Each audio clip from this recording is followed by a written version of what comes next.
Good day mga kabokals! Alam naman nating lahat na ang kaarawan ang isa sa pinakamasayang pangyayari sa ating buhay. Isang beses sa isang taon ginaganap ang kaarawan sa isang tao.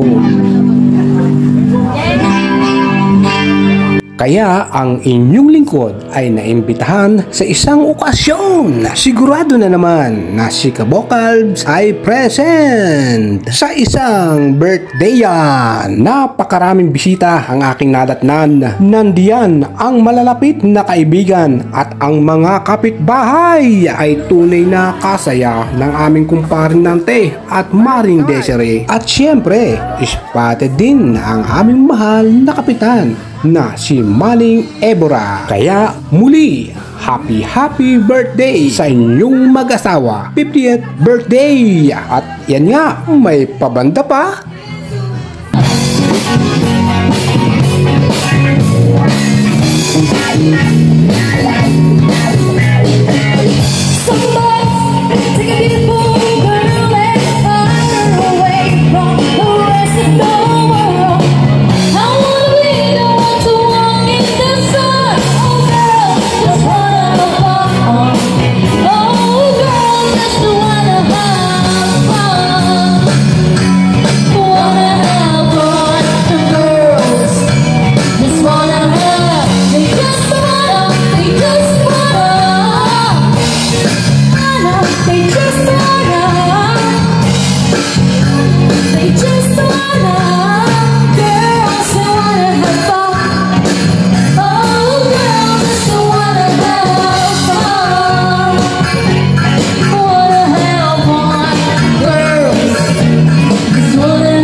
Yeah.